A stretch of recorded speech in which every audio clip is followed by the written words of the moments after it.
The first time Theo rang that bell, you could barely hear it. My husband didn't even think it counted. I did.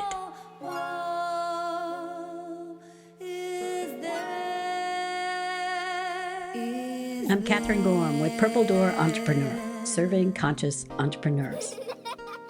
Today we're talking about training Theo, our puppy, to ring a bell on the front door when he needs to go out. Ring the bell, do his business, get rewarded for both. That's the idea. But the first time he tried, it was barely a touch. His nose just grazing it. The sound, almost nothing. Not really a ring at all. I praised him anyway. Big enthusiasm. A treat. Outside we went. My husband wasn't so sure. We've got an older dog who rings that same bell so hard you can hear it upstairs even if the door's closed. He kept comparing the two. That's not really ringing it. And I kept saying, I'm not rewarding the ring. I'm rewarding the effort. The tiniest, barely there attempt at the right idea. Because if I wait for the real ring, the one that sounds like our older dog, Theo never gets rewarded long enough to understand that this is even a game. For a few days, my husband was still very doubtful, still commenting, still not convinced that that little nose tap meant anything. Then it clicked. Theo started ringing that bell with gusto. He knew exactly what it got him. A treat, our attention, the door, the yard, freedom. First day of that, 18 times. Yep, 18. It tapered off after that, once the message landed. And here's the part I actually love most. Sometimes now he rings the bell, we take him out, and there is no business to be done. We don't scold him for that. We don't ignore him.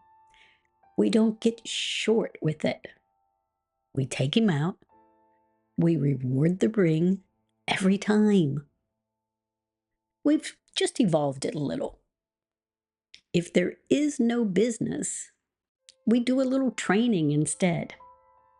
Still calm, still rewarding, just no punishment for a false alarm. Because that false alarm still means he's trying. Still means he trusts that ringing that bell gets him something really good. So here's what I keep thinking about. Our expectations are so often set for that finished version, the confident version, the one that sounds like the older dog that you can hear upstairs. And when what we actually get is a tiny, barely there attempt, we don't recognize it. We don't reward it. We wait for more. And the trying quietly stops. Same thing happens in business. A team member tries something new, and it's clumsy and it's not quite right yet. And instead of noticing the attempt, we notice what's still missing. A client takes the smallest step towards the thing that you've been coaching them on, and it's not the full leap yet, so it goes unnoticed. And even with ourselves, maybe especially with ourselves, we set that bar at the finished, confident version, and anything less than that doesn't feel like it counts. So the tiny progress, the barely there nose tap version, it never gets celebrated. And without that, there's no reason to try the next one. So I wanted us to take a look at one place where you're waiting for the loud, confident ring before you'll celebrate anything. And ask, what would happen if you rewarded for the tiny attempt instead? The barely there one. The one that doesn't quite count yet. Because that's usually the one that teaches someone it's safe to try again. Look around. Stop. Sense. Where could you reward a smaller effort than the finished product that you've been waiting for? Maybe it's a team member. Maybe a client. Maybe it's yourself. Or even if you just relate to the idea, give me a yes.